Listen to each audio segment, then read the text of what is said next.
A gravar. Bom, pessoal, então, mais uma vez, relembrando aqui, o estudo de hoje vai ser naquela modalidade de leitura comentada. Então, quem quiser acompanhar a leitura, nós estamos no capítulo 2, Equipamentos Existenciais, do livro Autodescobrimento. Quem tiver nessa edição do livro, nós estamos na página 35. O item é distonias e suas consequências. Então, eu vou ler e vou fazendo algumas pausas para fazer alguns comentários. Distonias e suas consequências. Antes de mais nada, vamos começar com a compreensão, né? A etimologia da palavra distonia. Tônus é uma palavra que quer dizer forma, que quer dizer força. Então, a distonia é a falta de forma, é a falta de força de uma determinada coisa que deveria ter essa forma, essa força. Então, essa falta de força, ela traz consequências. Então, vamos ver o que é que a gente teria que ter força ou teria que ter uma determinada forma. Quando ocorre a ruptura do equilíbrio existente entre a consciência e o corpo, e rompem as enfermidades, as quais expressam a reação que ora se estabelece. Então, vejam só, ruptura de equilíbrio. Qual equilíbrio? Entre a consciência e o corpo. Uma das grandes, talvez uma das maiores discussões que nós temos hoje na neurociência é sobre o conceito de consciência, né? Recentemente a gente teve, inclusive, uma disputa patrocinada pela Fundação Templeton. A disputa foi entre dois grandes cientistas que tinham teorias diversas sobre a consciência, e a Fundação Templeton patrocinou as pesquisas deles para ver se eles conseguiam chegar a uma conclusão. E essa conclusão nunca se chegou a essa conclusão. No ano passado, a Neil Seth, um outro grande neurocientista, eu não sei se eu posso chamá-lo de agnóstico ou de ateu, mas ele não crê na consciência, na dualidade consciência-espírito. Então, ele escreveu uma obra onde ele conta sobre sobre todas essas escolas, vamos dizer assim, que discutem o que seria a consciência. Aqui, na obra de Joana, a gente vai falar de consciência como o espírito, né? Como aquela parte nossa que é metafísica, tanto é que ela fala consciência e corpo. Então, nós estamos falando da parte física e da parte que não é física. Então, quando o físico e o espiritual entram em desequilíbrio, a gente começa a apresentar o quê? Enfermidades. E essas enfermidades expressam a reação que ora se estabelece. A vida orgânica é resultado da harmonia vibratória do ser, que equilibra as células no campo onde se aglutinam, dando forma aos órgãos e estas ao corpo físico, com as suas complexidades, através das quais se exterioriza o psiquismo. Então, aqui, mais uma vez, é trazido para nós a questão da física quântica. Quando a gente fala a vida orgânica é resultado da harmonia vibratória do ser, nós estamos falando de física quântica. Nós já falamos disso antes e vamos relembrar. O que nos diz a física quântica? A física quântica vai nos dizer que todo o universo material nada mais é do que um aglomerado de micropartículas. Essas micropartículas, elas se rearranjam. Então, para a física quântica, quando eu faço esse movimento aqui, ó, de passar a minha mão de um lado para o outro, eu não fiz esse movimento. Esse movimento nunca existiu. O que que existiu? As partículas que formam a minha mão se organizaram aqui, se desorganizaram e organizaram novamente aqui, se desorganizaram e organizaram novamente aqui, se desorganizaram e organizaram novamente aqui. E isso é feito de uma forma tão rápida, tão ornamentada, orquestrada, que nossos olhos não são apropriados para perceber, né? Daí muitas pessoas questionarem a física quântica. Lembrando que a física quântica, ela é uma física que foi descoberta através de um exercício de fissão, né? Então, dentro de um grande, vamos colocar assim, dentro de um grande tambor de fissão nuclear, se colocou ali uma partícula e se conseguiu que essa partícula, que acreditava-se ser a menor partícula possível, ela se subdividisse e ela se manifestasse em lugares diferentes de forma muito rápida. E a partir daí a gente começou a falar em física quântica, porque essa partícula é muito pequena e ela se movimenta. Junto com a física quântica, nós criamos a ideia de, nós criamos, não, nós reconhecemos a ideia dos campos, né, chamados também de campos mórficos, e a ideia a ideia de Einstein, né, de massas. Então, o que que acontece? Para Einstein, por exemplo, os corpos não giram em torno, os corpos celestes não giram em torno do Sol por uma questão de gravitacional. Não é uma questão gravitacional. O que ele vai dizer é que o Sol pesa tanto que ele puxa, ao pesar muito, ele cria em torno de si uma onda esférica, ou oval, ou elíptica, dependendo do caso, que vai fazer com que os corpos se movimentem daquela forma, né? E aí nós temos a questão da física quântica, das ondas, nós temos a questão dos campos mórficos. E o que que isso aqui tem a ver? Tem a ver com a questão vibratória. Tudo isso que nós estamos mencionando aqui trata-se de energia. Quando eu falo de uma micropartícula que se movimenta, que se desorganiza, né? Que se destaca de outras e se coloca em outro lugar, nós estamos falando de movimento, de energia. Então, essas micropartículas, elas se movem através de energia e toda energia cria um campo vibracional. E aí, o que que Joana fala para gente? A vida orgânica, ou seja, a vida física, tá? Esse corpo material, é resultado da harmonia vibratória do ser. E aqui eu venho fazer um apelo, porque eu tenho ouvido muito sobre isso, né? E a gente está vivendo aí uma preocupação muito grande agora com os nossos irmãos do Rio Grande do Sul.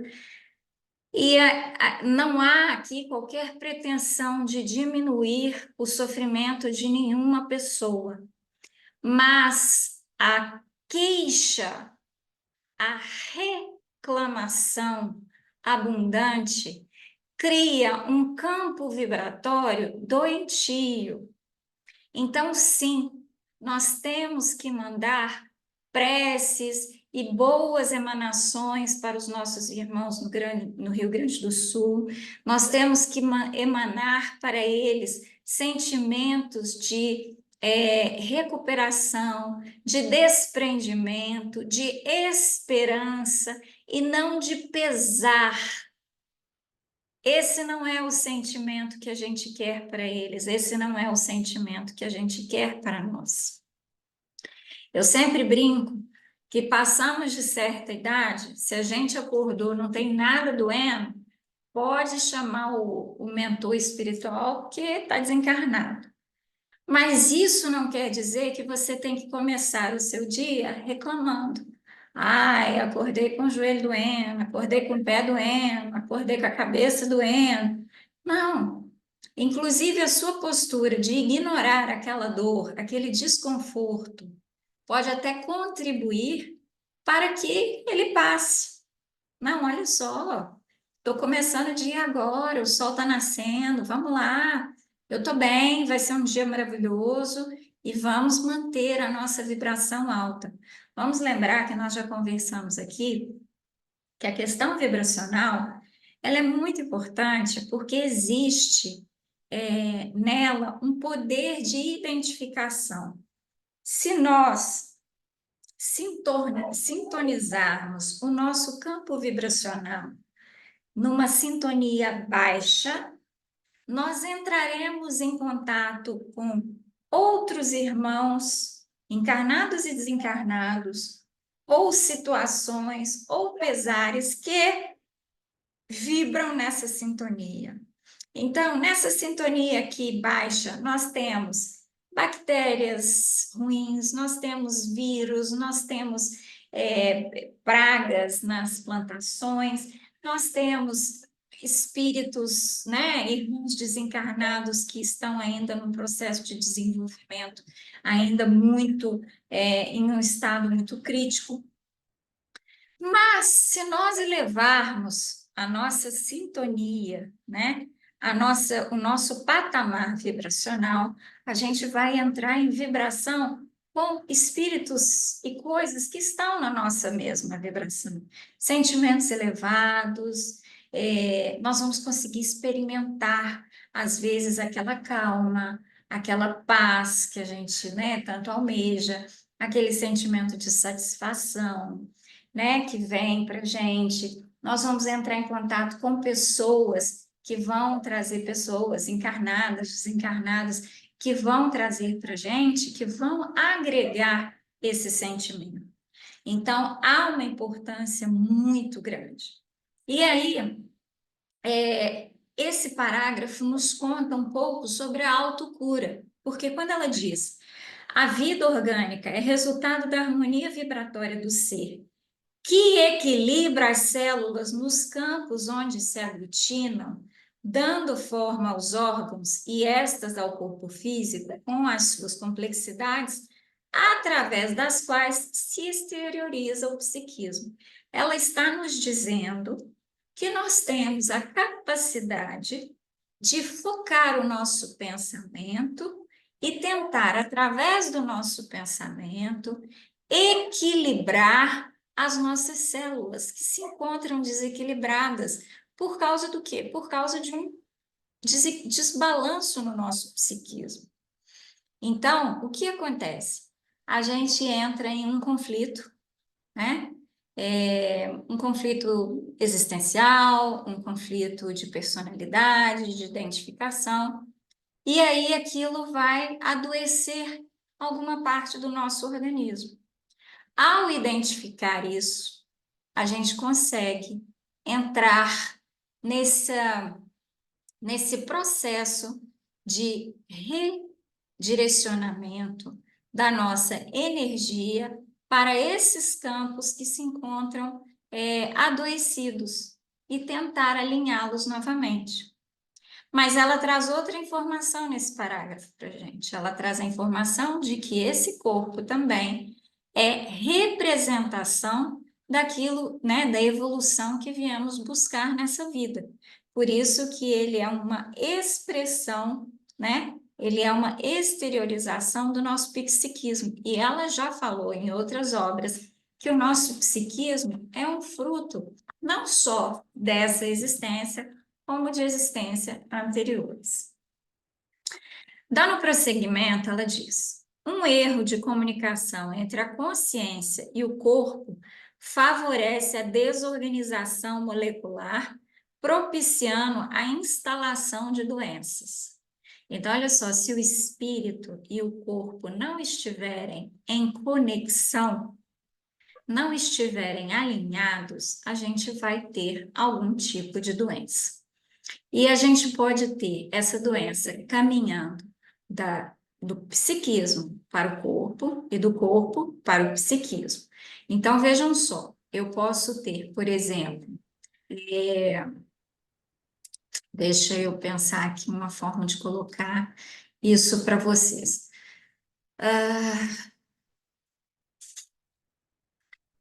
Eu simplesmente não aceito. De repente, ou eu tenho uma deficiência, ou eu estou envelhecendo. Vamos falar de um que é bem comum nos dias atuais, né? É, nada contra quem faz, cada um sabe de si, mas as harmonizações, né? Principalmente as harmonizações faciais. Existem pessoas que têm condição de pagar por essas tais harmonizações faciais, que prometem buscar uma perfeição nos meridianos da face, né? Então, através de cálculos ali, eles chegam a um resultado de como deveria, qual altura deveria ter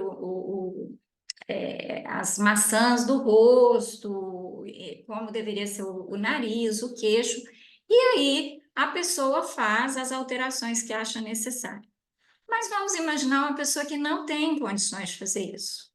E essa pessoa chega no espelho e ela se olha e ela não se aceita.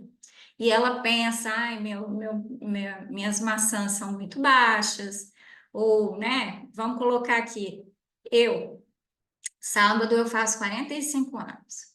Então, vamos imaginar que eu vou chegar ali no espelho e vou falar: gente, meu bigode chinês está crescendo. Olha aqui, já tem um bigodinho chinês aqui. Ruga ainda não tem, não. E eu não faço botox, não. Mas e se tivesse? Será que eu faria? Então, assim, será que eu faria um preenchimento? Vamos imaginar que esse bigode chinês fosse algo que me incomodasse muito, que a gordurinha que eu tenho aqui me incomodasse muito. Isso me causasse uma não aceitação desse corpo físico que me foi presenteado para usar nessa encarnação para fins de evolução. Então, isso causaria em mim o quê? Um transtorno de personalidade, algum distúrbio. Poderia causar em mim uma depressão, uma ansiedade, poderia causar em mim doenças tão graves como uma paralisia facial, né? Sem falar os riscos que a gente corre quando pode fazer um procedimento desse. Muitas pessoas podem e pagam bons profissionais e ainda assim correm risco, e tem as pessoas que não podem e pagam profissionais que às vezes não são qualificados e correm riscos ainda maiores. Então, além do desequilíbrio causado entre o psíquico e o físico, a gente ainda tem esses desequilíbrios causados pelos acidentes, pelas intercorrências que acontecem quando a gente resolve interferir para tentar resolver essa dissonância entre o corpo físico e a nossa consciência. Em razão da causalidade física, moral ou emocional, o distúrbio surgirá nos equipamentos correspondentes, daí decorrendo os fenômenos perturbadores. Então, o que a Joana está dizendo para a gente? Olha só, qual é a causa do seu distúrbio, né? Qual é a causa do seu desequilíbrio entre o seu espírito e o seu corpo? É uma causa física? É uma causa moral ou é uma causa emocional? porque dependendo de onde, de qual seja essa causa, você vai saber localizar. Então, vamos lá. A causa física, eu dei aqui um exemplo.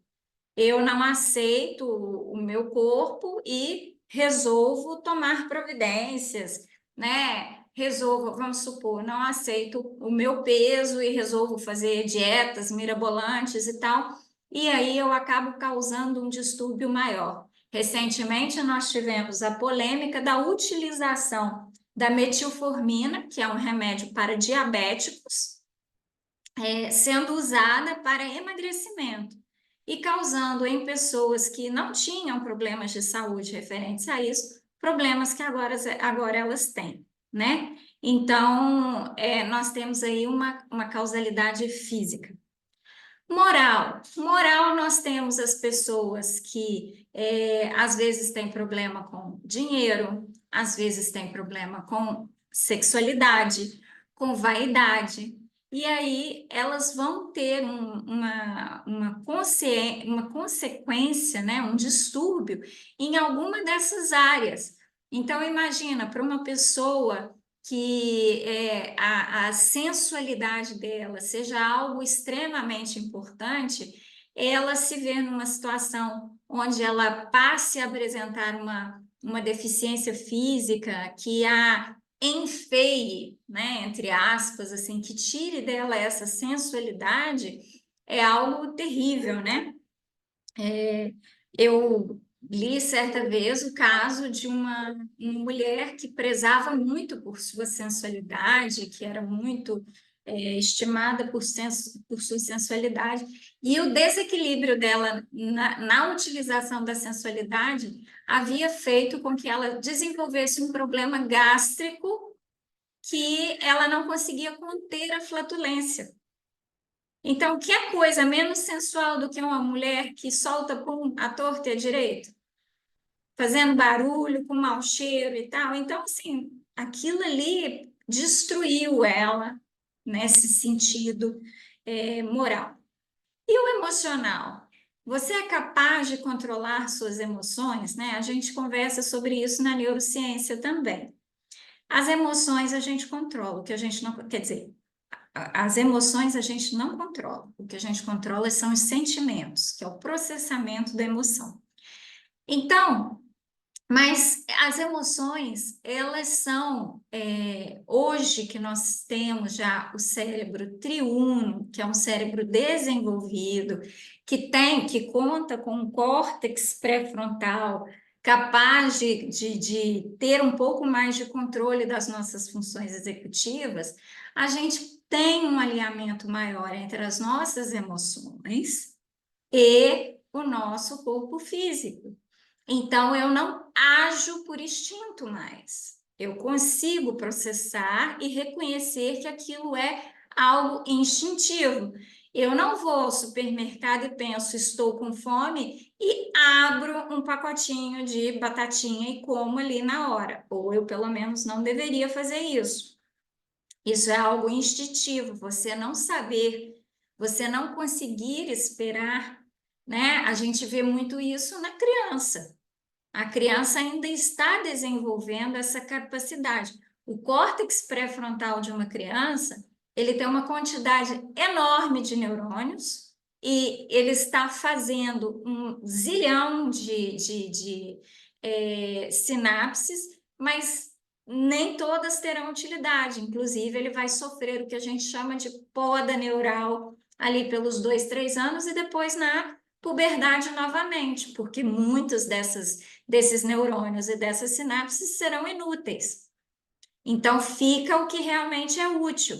Mas até que o cérebrozinho dessas crianças e desses adolescentes saibam o que é útil e o que não é, vai ficando. Então, ela coloca para gente isso, e aí ela segue. A energia vitalizadora que o espírito irradia, preservando a harmonia psicofísica, resulta dos pensamentos e atos a que o mesmo se afervora. Pessoal, nós temos falado muito sobre o pensamento. Pensamento, pensamento. Leon Denis fala do pensamento como uma das potências da alma. Pensamento. Gente, tudo começa no pensamento, né? Então, a importância daquilo que a gente pensa, né? A gente, vamos colocar em linguagem medieval, a gente não peca só por atos, nem só por palavras. A gente peca pelo pensamento. E quando eu digo pecar, eu digo agredir. A gente se agride, a gente se prejudica quando a gente pensa coisas ruins. Quando a gente pensa coisas ruins, a gente atrasa o nosso próprio progresso. Você acha que o seu pensamento vai causar um mal ao outro? Seu pensamento causa mal a você mesmo. A enfermidade de qualquer natureza é uma guerra que se apresenta nas paisagens do ser, encontrando dissonantes os campos vibratórios que constituem os equipamentos da maquinaria humana. Instalam-se as colônias microbianas perniciosas que passam a predominar no organismo. Os macrófagos, encarregados de defender as outras células em face da deficiência energética, deixam-se destruir e perdem a força que os vitalizam, cedendo espaço aos invasores maléficos. Vou falar aqui de uma experiência pessoal recente. Há meses, a minha querida tia Célia, né, que a gente já falou dela várias vezes aqui, a gente usou ela como um exemplo em várias oportunidades, a minha querida tia Célia desencarnou. E por mais que a gente se prepare, minha afinidade, minha proximidade com ela era muito grande. O que que aconteceu? Em menos de 10 dias, aconteceu comigo exatamente o que está escrito aqui, né? O que que aconteceu? Aconteceu uma guerra dentro de mim, os meus macrófagos não deram conta do recado e se instalou uma sinusite conjugada com uma otite tão sérias que eu fiquei sem a audição do ouvido, do ouvido esquerdo. Eu até brinco, né? Que eu perdi a audição porque eu não queria ouvir a notícia.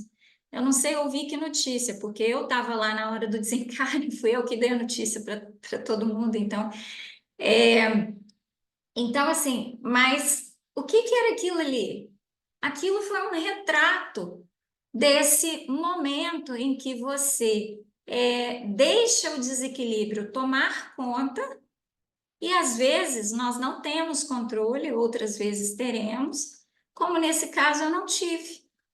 E essa foi uma questão tão séria para mim que eu senti abalar até a minha fé, porque eu falo muito, né, da questão do desapego, da questão do preparo e tudo, e quando chegou a minha vez de atravessar esse vale de tristeza, lágrima e luto, eu me entreguei, né? Hoje eu considero que eu estou muito bem. Fez 2 meses, eu fiquei triste, então eu tenho meus momentos de tristeza, de saudade, eu converso com ela, mando energia boa para ela, mas adoecer não. Meu corpo físico, quando eu recebi alta dos meus médicos, estou totalmente recuperada. Então, o que que acontece? Acontece isso com a gente. A gente entrega, a gente deixa que essas colônias macrobianas, como ela coloca aqui, os vírus, eles perseverem. Por quê? Porque a gente baixa a guarda. Qual guarda? A guarda espiritual. A guarda do que ela chama aqui de consciência.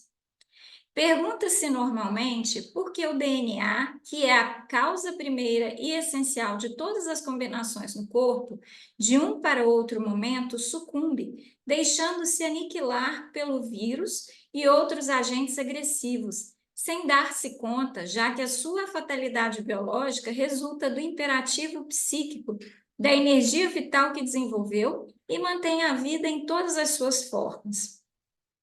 Então, por que que o DNA se deixa, né, machucar, se deixa prejudicar? Ora, é o DNA que vai carregar para frente aquilo que a gente tem de guardado nessa vida. Hoje nós falamos em epigenética. A epigenética é justamente a alteração do nosso DNA. Eu posso fazer uma alteração no meu DNA, naturalmente, para que ele seja um DNA mais saudável ou não, dependendo do progresso espiritual que eu tiver. E aí, como que isso vai resultar para mim?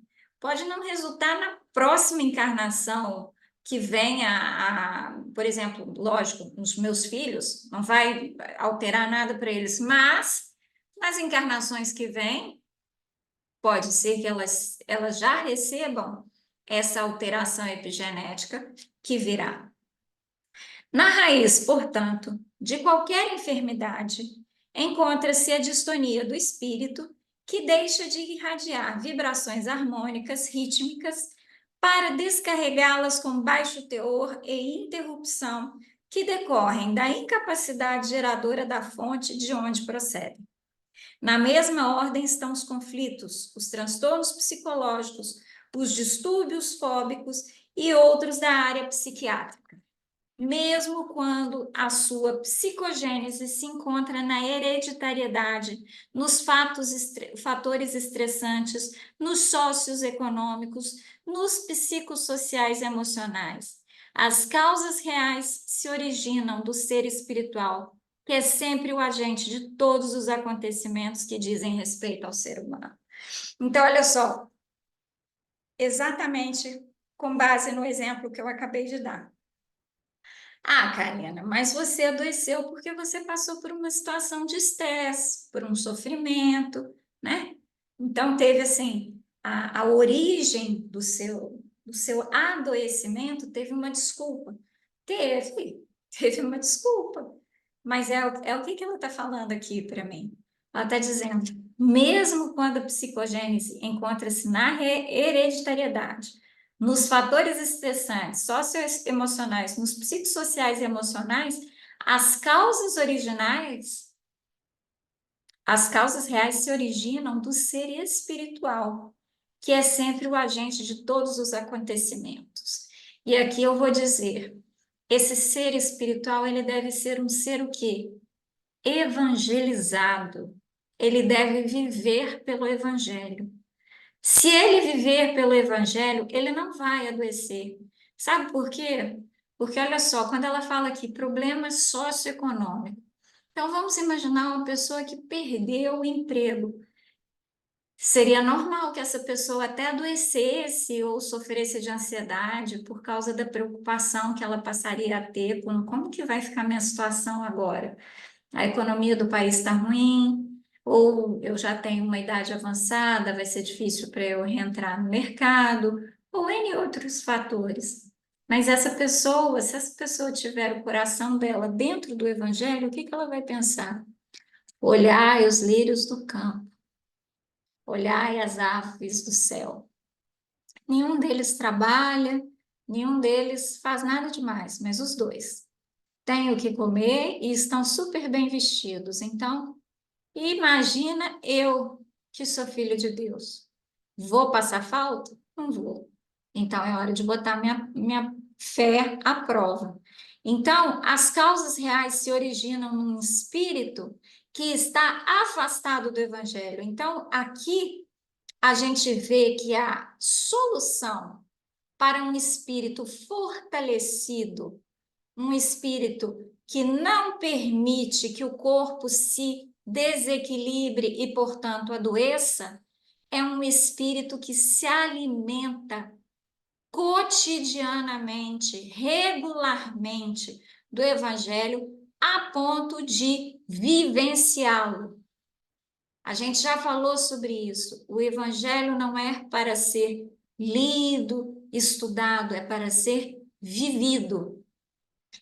Esse feixe de energia pensante, que é o espírito, age e, ao fazê-lo, preserva a capacidade que lhe é peculiar, ou perturba de acordo com o direcionamento das suas manifestações. Exteriorizada a ação, mental ou física, ondas de energia carregadas de força viajam no rumo que objetiva e, conforme a sua qualidade positiva ou negativa, potencializa ou desconecta os núcleos do corpo intermediário, perispírito, resultando em capacidade de saúde ou receptividade de doença. Então, ela está contando aqui para gente, de forma bastante didática, como que é o processo de adoecimento ou de cura do corpo físico. Então, ela está falando, olha, sai da mente do espírito. Então, vamos primeiro pensar num processo de adoecimento. Sai da mente do espírito aquela carga negativa, e aquela carga negativa, ela causa um descolamento do meu perispírito com o meu corpo físico, de forma que eu adoeço o corpo físico e isso se reflita no meu perispírito. Da mesma forma, se eu tenho uma parte do meu corpo que está adoecida e eu, espírito, começo a produzir pensamentos de cura para esse processo, a primeira coisa que vai acontecer é um distanciamento do meu perispírito para que o corpo físico seja trabalhado. Por que isso? Porque o perispírito é o que vai carregar essa informação para o pós-vida física. Então, ele só vai levar essa informação se você a mantiver com você. Se eu já estou aqui no meu processo de cura, né? Esse corpo, né? Nós temos vários conhecidos, amigos, pessoas queridas, que às vezes desencarnam e o corpo físico está extremamente machucado por uma doença. E ele desencarna e em pouco tempo ele está recuperado no plano espiritual. Por que isso? Porque houve aquele desprendimento, porque o interesse dele era na cura, a mente dele estava na cura positiva, né? Fazendo o que ele precisava fazer. Ele sabia que ele estava ali, às vezes, num processo de resgate. Ele passou pela doença sem revolta, sem rebeldia. Então, tudo isso vai contribuir para que o perispírito dele esteja cada vez mais desligado. É isso que ela está falando nesse trecho para gente. Para o tentame do reequilíbrio e bem-estar, a interiorização do ser e o pensamento carregado de amor constituem os valores que reparam as engrenagens supersensíveis do modelo organizador biológico. Eu vou reler essa parte porque ela é muito importante. Para o tentame do reequilíbrio, ou seja, para tentar reequilibrar e bem-estar, a interiorização do ser e o pensamento carregado de amor constituem os valores que reparam as engrenagens supersensíveis do modelo organizador biológico, ou seja, o amor cura, restabelecendo-lhe a harmonia e, no caso psíquico, refazendo os campos nos quais se movimentam os neuropeptídeos e outras moléculas nervosas. Todo conflito procede do ser que pensa, do direcionamento das suas aspirações, das suas atitudes próximas como remotas. Então, olhem aí o que a gente faz resultando naquilo que nós somos em termos de saúde. Ademais, em se considerando os campos de força e afinidade que existem no universo, o indivíduo sintoniza também com os equivalentes ao seu teor vibratório, tornando-se hospedeiro de mentes e seres enfermiços que pululam na psicosfera do planeta, já desencarnados que passam a exaurir-lhe as forças por osmose espiritual, obsessão, assim como pelas correntes mentais que se exteriorizam das demais criaturas em cujo círculo se movimenta. Para quem já leu alguma coisa da obra de André Luiz, consegue visualizar isso aqui fácil. Eu não vou nomeá-la, eu não vou saber nomear as obras, mas, por exemplo, nós temos algumas obras de André Luiz onde ele descreve, por exemplo, a pessoa em um bar, né? Eu lembro muito do meu pai, que o meu pai trabalhava, quando ele trabalhava no interior e a gente ia visitá-lo, e aí tinha aqueles bares onde sempre acabava dando alguma morte, alguma coisa que depois virava um processo que ia parar na mão dele. Ele chamava esses lugares de inferninho. E aí, quando eu vejo o André Luiz descrevendo, eu penso nos inferninhos, como meu pai dizia. E aí ele descreve o sujeito sentado numa mesa sozinho, sozinho fisicamente, bebendo, e um monte de espírito ali em volta daquele sujeito, inalando, né, assim, o cheiro do álcool, incentivando mais um, mais um, mais um, porque eles estão absorvendo ali também aquela bebida, né, aquela coisa. Então, assim, ou então o sujeito que está fumando, e eu lembro e eu tinha horror dessa cena, de que o sujeito estava fumando e que os espíritos viciados em cigarro estavam fumando ali com ele. E quando eu olhava alguém com um cigarro aceso, eu via o cigarro se auto-queimando, né? Aí eu ficava pensando assim, será que tem um espírito ali tragando aquele cigarro, né? Então, assim, e aí o André Luiz ele descreve essas passagens onde tem esses inferninhos, onde tem essas pessoas, essas situações. Da mesma forma, ele descreve, e aí eu vou lembrar, ele descreve um casal, mais uma vez, eu não lembro a obra. Ele descreve um casal que o marido tá assim, tá todo torto, né? Tá fazendo um monte de besteira pela vida. Mas que a esposa é uma mulher assim tão maravilhosa, tão incrível, que quando o marido chega em casa com aquela galera super ruim que acompanha ele, a espiritualidade amiga tá ali guardando a casa do casal e esses amiguinhos ruins não entram. Então, assim, da mesma forma que a gente tem, né, aquelas cenas ruins das pessoas com os vícios ruins sendo acompanhadas por espíritos que não estão tão desenvolvidos, a gente tem o André Luiz contando para a gente essas cenas lindas onde pessoas que estão em busca do bem, do melhor, sendo acompanhadas por espíritos mais evoluídos que os ajudam na proteção. Nunca será demasiado propor-se elevação moral e renovação espiritual do ser humano, autor do próprio destino, considerando-se que, de acordo com aquilo a que aspire e faça, proporcionará a si mesmo, hoje ou mais tarde, o resultado da sua escolha. Vamos reler esse trechinho. Nunca será demasiado propor-se elevação moral. Ou seja, nunca é demais pedir para alguém crescer moralmente ou se renovar espiritualmente. Ou seja, nunca é demais, e aqui eu vou acrescentar, nunca é tarde. Então, não vamos adiar nada para a próxima encarnação. Autor do próprio destino, vamos lembrar aqui que André Luiz, o Leon Denis, inclusive, nos chama de arquiteto, né? Arquitetos do nosso destino, do nosso futuro. Autor do próprio destino, considerando-se que, de acordo com aquilo a que aspire, de acordo com aquilo que eu quero e que eu faço, eu proporcionarei a mim mesmo, hoje ou mais tarde, o resultado da minha escolha. Então, vamos lembrar do Chico? O que que o Chico falava para gente? Eu não posso voltar lá atrás e mudar o passado para ter um presente diferente, mas eu posso mudar o presente e garantir um futuro melhor.